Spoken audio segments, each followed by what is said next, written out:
ऐसा कुछ किया जाए कि एक ही पेपर से प्री बोर्ड परीक्षा भी पास हो जाए अच्छे नंबर से, और इसके बाद जो है जो मुख्य परीक्षा है बोर्ड का वो भी अच्छे नंबर से पास हो जाएं। तो दोस्तों ये वीडियो इंपॉर्टेंट है आप सभी के लिए, क्योंकि यहाँ पे प्री बोर्ड परीक्षा को लेकर और मुख्य परीक्षा को लेकर एक मॉडल पेपर अच्छे तरीके से तैयार किया गया है, जिसे आसान शब्दों में आपको समझाने वाला हूँ। पूरा पेपर आसान शब्दों में हल करके आपको बताएंगे कैसे जो है आप अच्छा अंक अचीव कर सकते हैं। तो चलिए शुरुआत करते हैं और सबसे पहले बहुविकल्पीय प्रश्न की बात करते हैं। सबसे पहले यहाँ पे बहुविकल्पीय प्रश्न जो है यहाँ पे पहला क्वेश्चन है कि कन्हैयालाल मिश्र प्रभाकर का जन्म कब हुआ था। तो यहाँ पे सन पूछा गया है, आपको बताना है कि 1806 में, 1907 में, 1906 में या फिर 1920 में। इसमें सही जवाब क्या होगा कमेंट करके बताइएगा। इसमें राइट आंसर आपका 1906 हो जाएगा। आइए बात करते हैं अगले क्वेश्चन पर। अगला क्वेश्चन है वाग्यधारा निबंध संग्रह के लेखक हैं। वाग्यधारा निबंध संग्रह के लेखक है हजारी प्रसाद द्विवेदी, डॉक्टर वासुदेव शरण अग्रवाल, रामचंद्र शुक्ल, इनमें से कोई नहीं। तो सही जवाब इसमें हो जाएगा आपका डॉक्टर वासुदेव शरण अग्रवाल। आगे बात करते हैं, क्वेश्चन नंबर नेक्स्ट है कि गिरिजा कुमार माथुर का जन्म हुआ था। तो गिरिजा कुमार माथुर का जन्म 1909 में, 1917 में, 1919 में या फिर 1924 में। तो अगर आप जो है सामाजिक विज्ञान में अगर पढ़े होंगे जलियांवाला बाग हत्याकांड, ठीक है, जलियांवाला बाग हत्याकांड 1919 में हुआ था, तो गिरिजा कुमार माथुर का जन्म भी 1919 में हुआ था। ठीक है, आगे है नेक्स्ट पॉइंट यहाँ पे है हजारी प्रसाद द्विवेदी का जन्म किस जनपद में हुआ था, यानी जिले का बात। तो यहाँ पे बलिया, देवरिया, गाजीपुर, प्रतापगढ़। सही जवाब इसमें क्या हो जाएगा, सही जवाब इसमें हो जाएगा बलिया में। हजारी प्रसाद द्विवेदी का जन्म बलिया में हुआ था। आगे है क्वेश्चन नंबर नेक्स्ट है वसुधा नामक पत्रिका के संपादक का नाम क्या है। वसुधा नामक पत्रिका के संपादक का नाम है रामचंद्र शुक्ल, प्रताप नारायण मिश्र, हरिशंकर परसाई या फिर महादेवी वर्मा। इसमें सही जवाब हो जाएगा सी, हरिशंकर परसाई। आगे है क्वेश्चन नंबर नेक्स्ट है कि हिंदी साहित्य के इतिहास को मुख्यतः कितने काल में बांटा गया है। हिंदी साहित्य के कितने कालों में बांटा गया है, तो उसमें 5, 7, 4 या फिर 6। तो इसमें सही जवाब हो जाएगा आपका 4 कालों में बांटा गया है, जिसमें आदिकाल, भक्तिकाल, रीतिकाल और आधुनिक काल के नाम से जाना जाता है। आगे है नेक्स्ट है यहाँ पे संध्या गीत जो है काव्य संकलन के रचनाकार हैं। तो यहाँ पे महादेवी वर्मा, सूर्यकांत त्रिपाठी निराला, जयशंकर प्रसाद, धर्मवीर भारती। इसमें सही जवाब हो जाएगा Mahadevi Verma. Question number next है भारतेंदु हरिश्चंद्र का जन्म कहाँ पे हुआ था, यानी कब हुआ था। तो भारतेंदु हरिश्चंद्र का जन्म 1850 ईस्वी में, 1870, 1907 या फिर 1922। तो भारतेंदु हरिश्चंद्र का जन्म 1850 में हुआ था। क्वेश्चन नंबर नेक्स्ट आपके सामने आके मैथिली शरण गुप्त का जन्म किस जनपद में हुआ था। मैनपुरी, अलीगढ़, इटावा या फिर झांसी में। सही जवाब इसमें हो जाएगा आपका मैथिली शरण गुप्त का जन्म झांसी में हुआ था। क्वेश्चन नंबर नेक्स्ट है कि आजाद शत्रु नाटक के लेखक हैं। आजाद शत्रु के नाटक के लेखक है जयशंकर प्रसाद, महादेवी वर्मा, राम कुमार वर्मा, इनमें से कोई नहीं। तो इसमें सही जवाब हो जाएगा जयशंकर प्रसाद, करेक्ट आंसर हो जाएगा। तो ये तो बात होगी बहुविकल्पीय प्रश्न की। आइए बात करते हैं अब यहाँ पे, अब दोस्तों बात करते हैं क्वेश्चन नंबर 3 की। जो पहला क्वेश्चन आपका होता है बहुविकल्पीय में, उसमें आपका गद्यांश से संबंधित जो है क्वेश्चन रहते हैं। ठीक है, इसके बाद जो दूसरा क्वेश्चन रहता है उसमें पद्यांश से संबंधित बहुविकल्पीय क्वेश्चन आपके रहते हैं। फिर इसके बाद जब तीसरा क्वेश्चन शुरू होता है फिर गद्यांश से आपका सवाल यहाँ पे रहता है, गद्यांश से संबंधित। यहाँ पे जो गद्यांश दिया गया है इसका आपको संदर्भ लिखना है। फिर इसके आप यहाँ पे कुछ क्वेश्चन दिए गए, इस क्वेश्चन को छांट के इसी में से आपको लिखना होता है। इसके बाद जो है यहाँ पे जो रेखांकित दिया गया है, रेखांकित जो किया गया है इसका भी अर्थ आपको बताना होगा। तो पहला क्वेश्चन आप यहाँ पे देख पाएंगे कि उपर्युक्त गद्यांश का संदर्भ लिखिए। तो ये किस गद्यांश से लिया गया है और फिर रेखांकित अंश की व्याख्या करनी है और फिर यहाँ पे इस प्रकार से क्वेश्चन दिए गए हैं 3, इनका भी उत्तर लिखना है। तो सबसे पहले आ जाते हैं, देखिए मैंने उत्तर यहाँ पे सब कुछ अच्छे से लिख लिया है, बस आपको यहाँ पे फटाफट एक बार देखना है। तो अगर प्रथम गद्यांश की बात करें तो सबसे पहले यहाँ पे जो गद्यांश है वो आज के अनेक आर्थिक और सामाजिक विधानों की हम हम जांच करें तो इस प्रकार से आपका यहाँ पे सेंटेंस थोड़ा सा लिख लेंगे। फिर संदर्भ लिखेंगे। संदर्भ में लिखेंगे प्रस्तुत गद्यांश हमारी पाठ्य पुस्तक के गद्य भाग में संकलित राष्ट्र का स्वरूप नाम पाठ से अवतरित, मतलब राष्ट्र के स्वरूप नाम पाठ से लिया गया है। इसके लेखक डॉक्टर वासुदेव शरण अग्रवाल हैं। तो जो पाठ का नाम है उसको थोड़ा हाईलाइट कर देंगे, लेखक का नाम भी थोड़ा सा यहाँ पे हाईलाइट कर देंगे, ठीक है। इसके बाद दूसरा क्वेश्चन आता है आपका यहाँ पे रेखांकित अंशों की व्याख्या करनी है। रेखांकित अंशों की व्याख्या करनी है, उसमें जो है आपको इसमें लिखा गया है लेखक का मत है कि वर्तमान समय में प्रचलित हमारी कई नियम परंपराएं वास्तव में हमारी जीवित संस्कृति का हिस्सा नहीं है। जब हमारी सांस्कृतिक चेतना कमजोर पड़ गई तब हमने समय के अनुसार स्वयं को बदलने की बजाय पुरानी रूढ़ियों को पकड़ लिया। इनमें से कई व्यवस्थाएं तो हमारी आक्रमणकारियों के दबाव में या उनकी नकल करके अपनाई गई थी, जिन्हें हम आज भूलवश अपनी मूल संस्कृति मानकर ढो रहे हैं। इस प्रकार से ये इसका अर्थ हो जाएगा जो रेखांकित है। फिर इसके बाद अगला क्वेश्चन यहाँ पे है कि भारतीय संस्कृति चेतना को कमजोर होने का मुख्य कारण क्या है। तो इसको तो छांट के उसी में से लिखना है। तो यहाँ पे देखिए मुख्य कारण क्या हो जाएगा, युगाकुल परिवर्तन और परिवर्धन विकास की कमी। तो यहाँ पे ऊपर आ जाइए, यहाँ पे आपको दिखा दे रहे हैं ऊपर, यहाँ पे सेंटेंस में जो है ये रहा, यहाँ पे देखिए लिखा गया है। देखिए यहाँ से कारण क्या है, यहाँ पे कारण लिखा गया है। फिर यहाँ से लेकर यहाँ तक जो है आप यहाँ तक रूढ़िया तक आप लिख लेंगे, तब भी आपका काम हो जाएगा, ठीक है। तो पहले का आंसर आपका यहाँ से बन जाएगा, ठीक है। अब दोस्तों अगला है कि यहाँ पे युगान रूप परिवर्तन में विकास नहीं होने का कारण क्या है। तो इसका उत्तर भी आपको वहीं पे मिल जाएगा। एक बात आपको बता दें कि यहाँ पे जैसे मान लीजिए पहला क्वेश्चन मिला, इसका उत्तर ऊपर मिला, ठीक है, तो दूसरे वाले क्वेश्चन नीचे उसके नीचे मिलेगा। यानी पहला वाला अगर ऊपर मिला है तो दूसरे वाले क्वेश्चन का उत्तर उसके नीचे मिलेगा, फिर इसका उत्तर उसके नीचे मिलेगा। ऐसे आप जो है आराम से क्वेश्चन छांट के लिख सकते हैं, ठीक है। इसके बाद यहाँ पे उपसर्ग और प्रत्यय पूछा गया है। तो यहाँ पे उपसर्ग में परिस्थिति पूछा गया है। परिस्थिति में जो है इसमें परि उपसर्ग होगा, ठीक है, ये मूल शब्द की स्थिति है। और संस्कृति में इसमें जो है एक प्रत्यय होगा। तो इस प्रकार से इसको ध्यान रखेंगे, ये क्वेश्चन में आपके आ सकता है, इस प्रकार से आप लिख देंगे, ठीक है। इसके बाद दोस्तों यहाँ पे आते हैं नेक्स्ट पे, द्वितीय जो आपका गद्यांश है उसके बारे में जो अथवा करके दिया गया है वो अशोक के जो सम्मान कालिदास से मिला वह पूर्व था। तो इस प्रकार से गद्यांश लिख लेंगे, उसके में लिखेंगे संदर्भ में प्रस्तुत गद्यांश हमारी पाठ्य पुस्तक गद्य भाग में संकलित अशोक के फूल। अशोक के फूल, यहाँ पे अगर आप सेंटेंस एक बार देखेंगे यहाँ पे ऊपर जो है, तो यहाँ पे देखिए अशोक लिखा गया है, तो आप इससे पहचान सकते हैं कि अशोक के फूल से ये लिया गया है, ठीक है। तो थोड़ा सा ट्रिक पॉइंट इसको ध्यान रखेंगे तो आपको जो है पहचानने में दिक्कत नहीं होगी। तो इस प्रकार से जो है लिख देंगे। और फिर इसके लेखक हजारी प्रसाद द्विवेदी हैं, ये आपका हो जाएगा। फिर रेखांकित जो शब्द है उसको आपको व्याख्या करनी होगी, ठीक है। तो इस यहाँ पे व्याख्या लिखा हुआ है।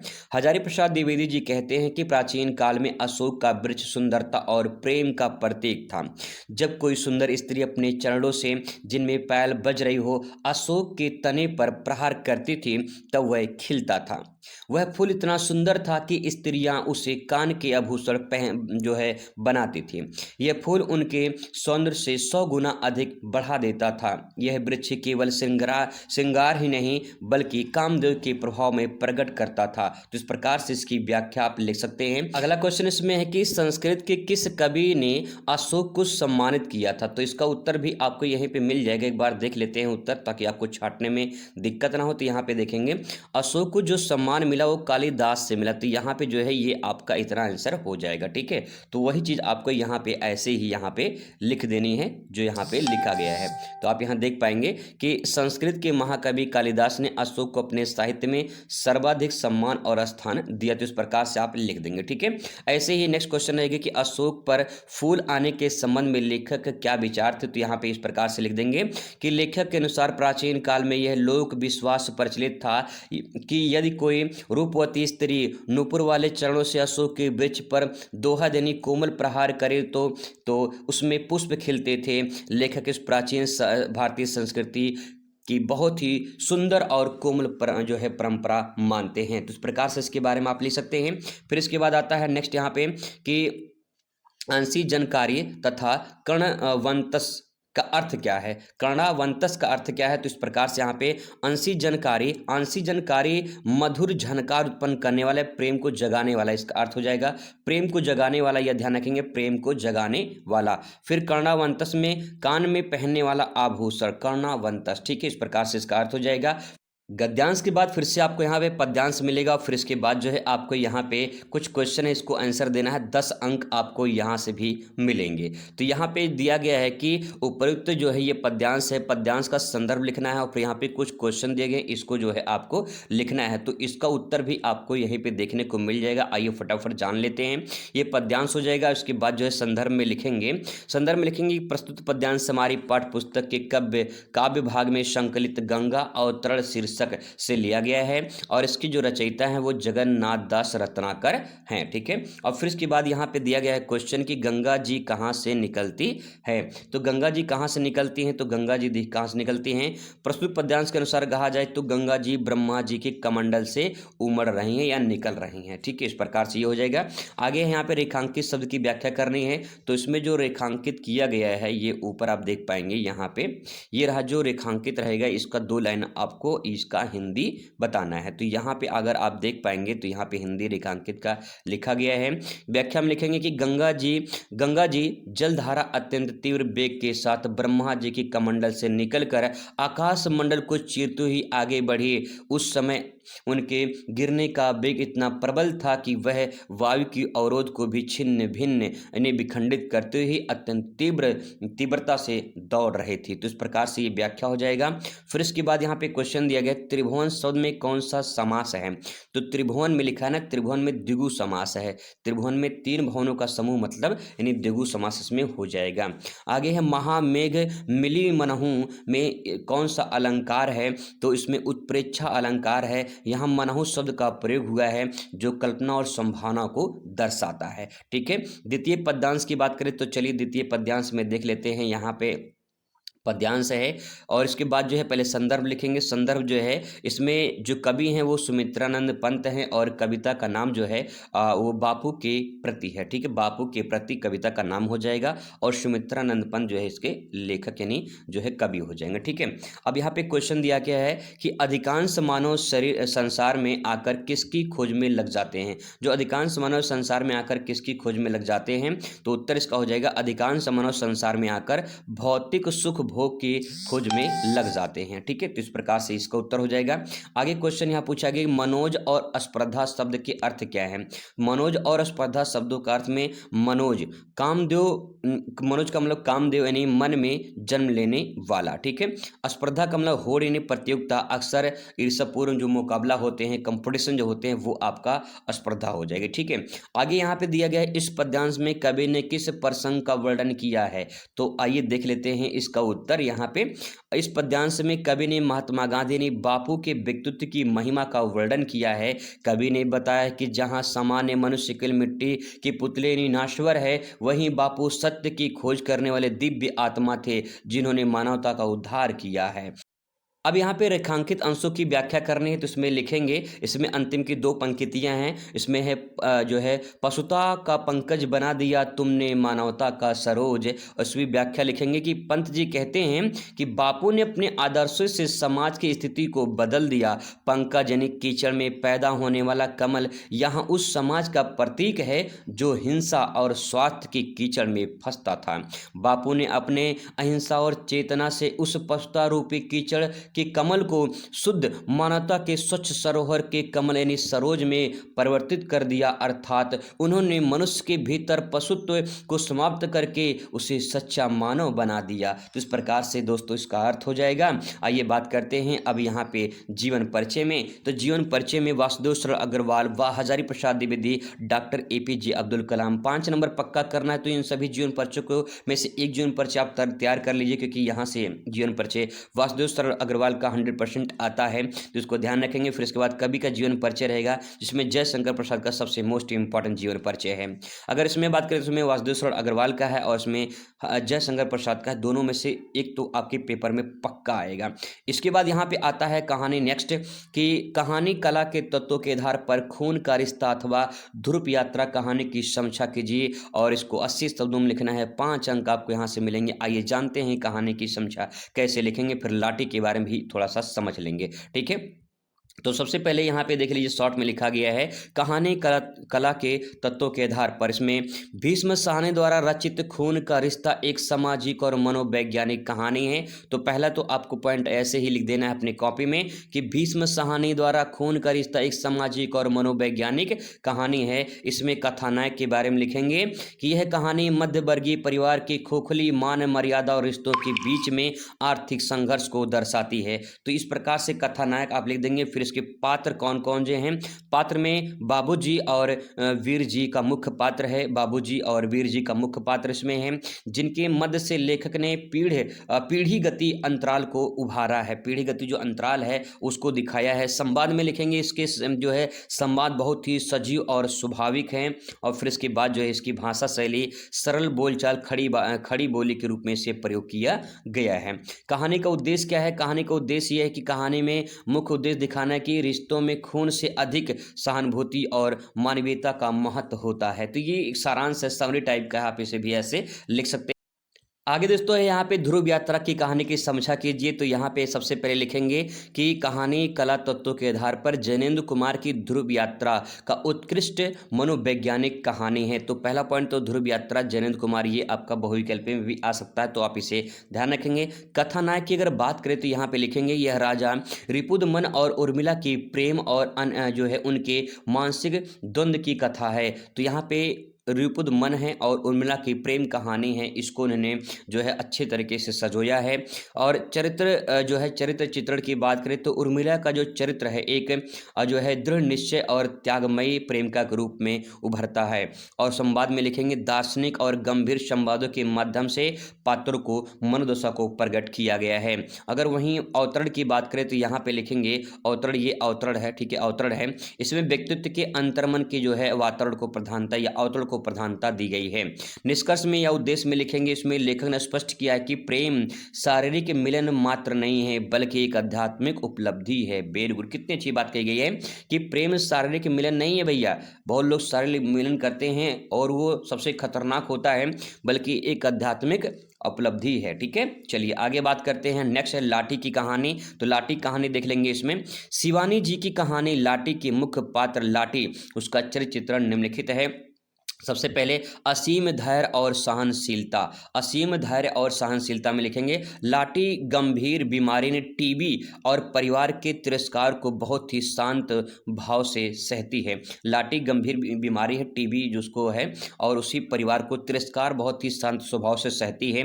मूक और निश्चल प्रेम। मूक और निश्चल प्रेम का मतलब ये है वह अपने पति के प्रति पूरी तरह से समर्पित है। उसकी आंखों में पति के लिए अटूट प्रतीक्षा और प्रेम झलक है। ये लाठी की कहानी है। आगे इसमें लिखेंगे साहसी व्यक्तित्व। साहसी व्यक्तित्व का मतलब एकाकीपन और मृत्यु के करीब होने के बावजूद वह अपना मानसिक संतुलन नहीं खोती है।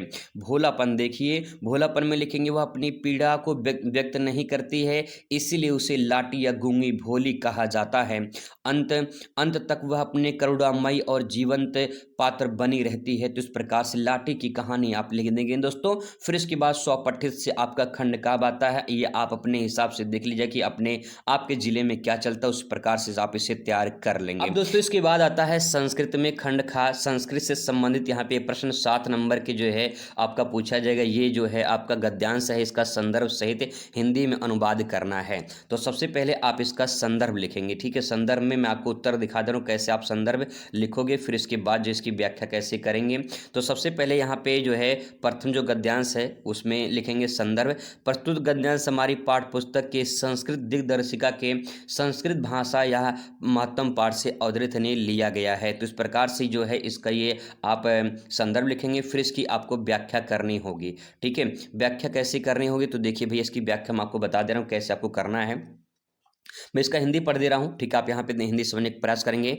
यह भारत, यहाँ पे लिखेंगे यह भारत एक धन्य देश है जहाँ जनमानस को पवित्र करने वाली, सुंदर भावों के उत्पन्न करने वाली, शब्दों को समूह को जन्म देने वाली देववाड़ी संस्कृत तो सुशोभित है।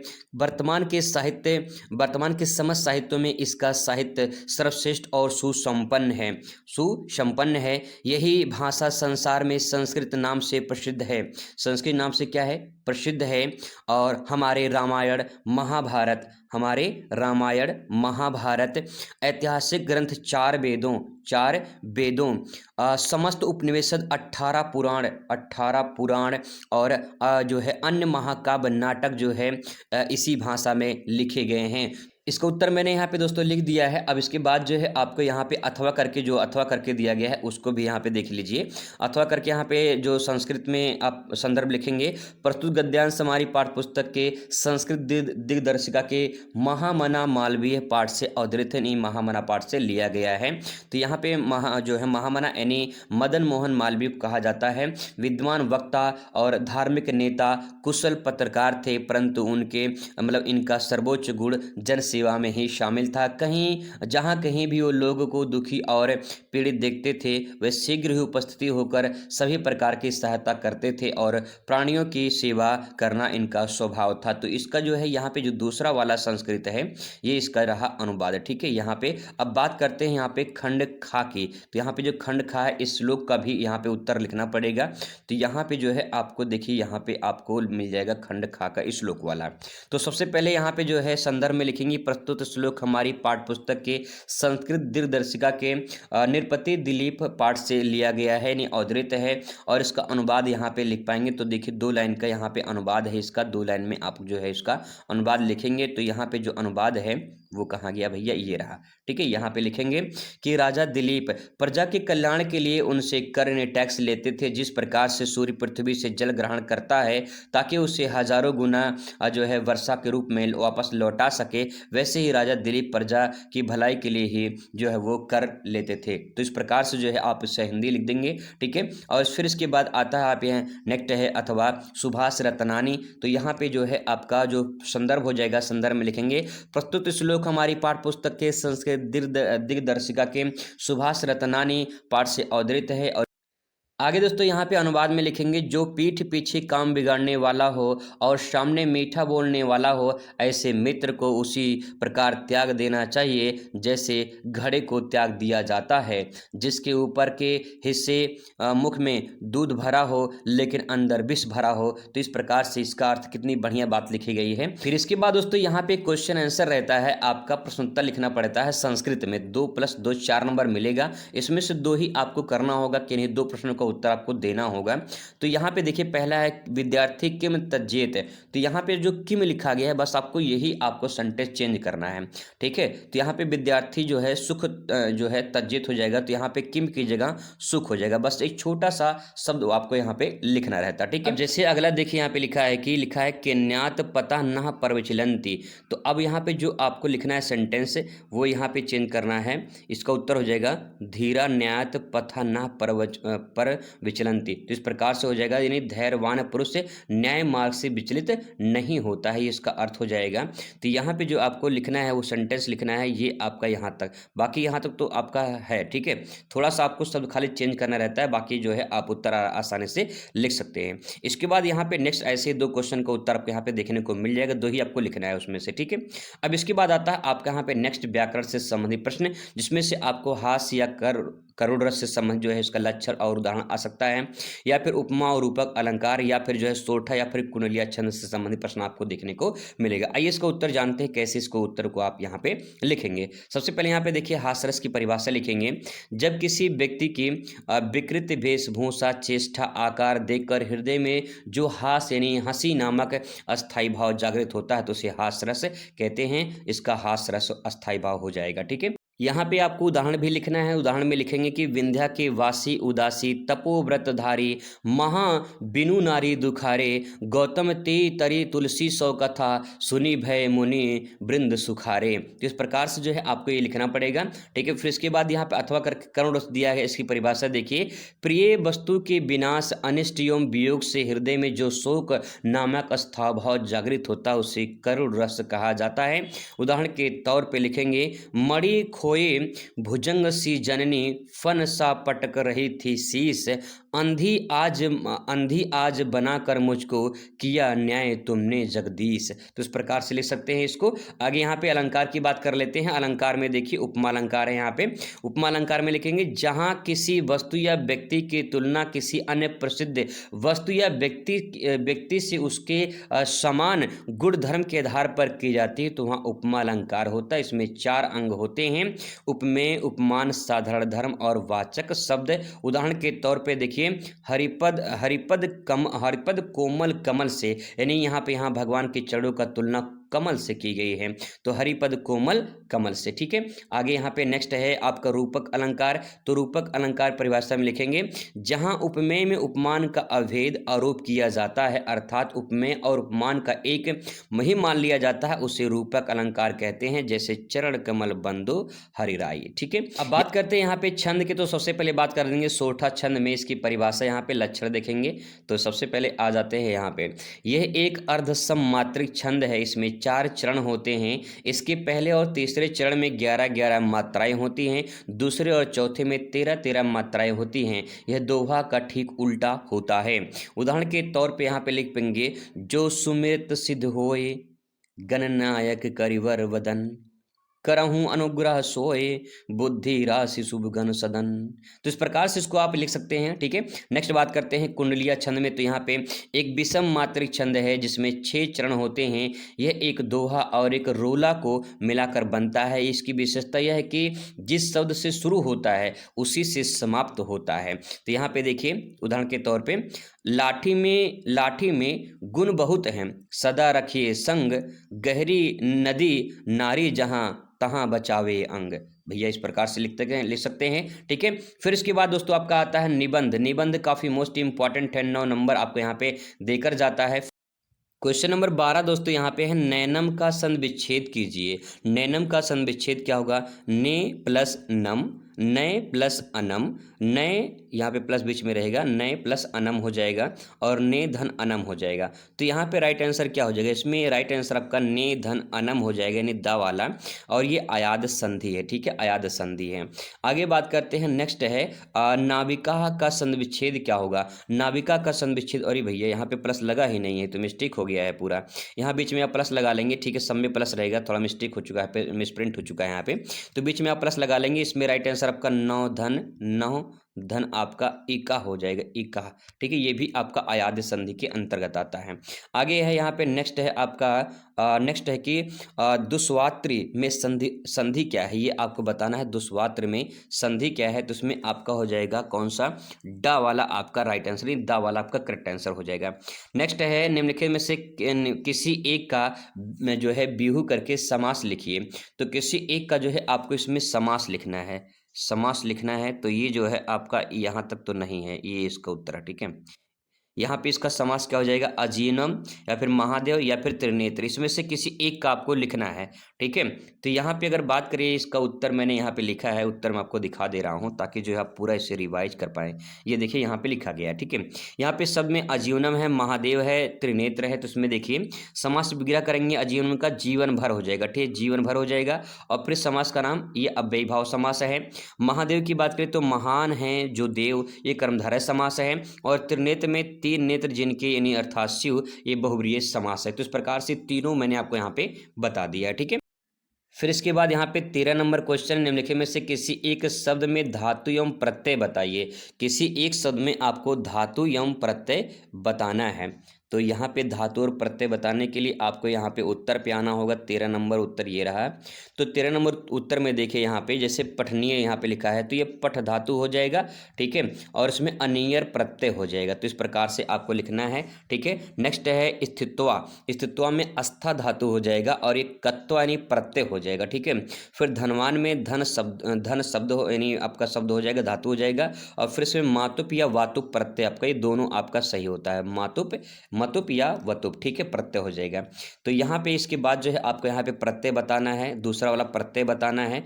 तो प्रत्यय में देखिए जैसे गत्वा में कत्वा प्रत्यय है, पठित में कत्वा प्रत्यय है, रूपवान में वातु प्रत्यय है। तो इस प्रकार से जो है आप इसमें लिख सकते हैं। ठीक है, इसके बाद दोस्तों यहाँ पे प्रत्यय आपको बतानी है, तो प्रत्यय में देखिए यहाँ पे नीचे दिया गया है, जैसे यहाँ पे गत्वा लिखा है तो इसमें कत्वा प्रत्यय हो जाएगा, पठित में इसमें पठित लिखा है तो कत प्रत्यय हो जाएगा, और उपमान लिखा है तो इसमें वतु प्रत्यय हो जाएगा। ठीक है, इसके बाद 13 नंबर क्वेश्चन का खा है, विभक्ति तथा नियम बताइए। यहाँ रेखांकित पद जो हैं उसमें समानता परीक्षाओं में पूछे जाते हैं और विभक्ति नियम दिए गए हैं।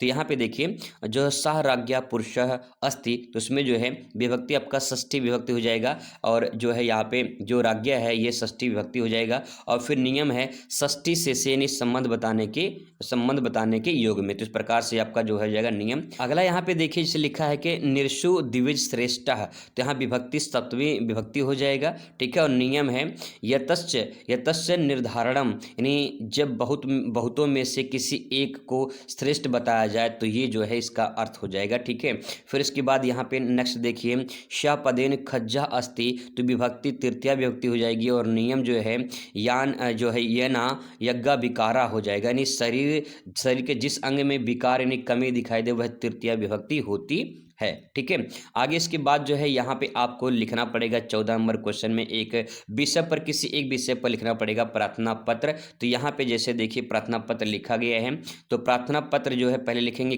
कौन सा पहला वाला है, ये पहला वाला है। ठीक है, जिलाधिकारी को लिखा गया है, विद्युत व्यवस्था में सुधार लाने के लिए जिलाधिकारी को पत्र लिखा गया है। तो सबसे पहले आप लिखेंगे सेवा में। ठीक है, सेवा में जिलाधिकारी महोदय अपने जिले का नाम लिखेंगे और यहाँ पता लिख देंगे। ठीक है, फिर यहाँ पे विषय लिखेंगे बिजली की समस्या हेतु, ये हो जाएगा बिजली की समस्या हेतु। फिर इसके बाद यहाँ पे लिखेंगे महोदय सबने निवेदन कि हमारे क्षेत्र आज़ाद नगर में जो भी आपका एरिया रहेगा पिछले कई दिनों में बिजली की भारी कटौती हो रही है, बोर्ड परीक्षाएं पास होने के कारण विद्यार्थियों की पढ़ाई में बहुत बाधा आ रही है, स्थानीय विभाग इस पर कोई ध्यान नहीं दे रहा है, अतः आपसे प्रार्थना है कि बिजली व्यवस्था को सुचारू रूप से चलाने हेतु उचित आदेश दिया जाए, धन्यवाद। भवदीय में का लिख देंगे, जिस दिन पेपर रहेगा उस दिन पेपर का नाम लिख देंगे। ठीक है, 18 तारीख को पेपर है तो 18 तारीख का पेपर आपका यहाँ पे लिख देंगे। इस प्रकार से आप इसे लिख देंगे तो आपका ये पूरा का पूरा हो जाएगा। ऐसे ही जो यहाँ पे दो आपको इसमें एक लिखना है, ऐसे इसका भी रहेगा, इसका भी इस प्रकार से आप लिख सकते हैं। ठीक है, तो दोस्तों ये पूरा पेपर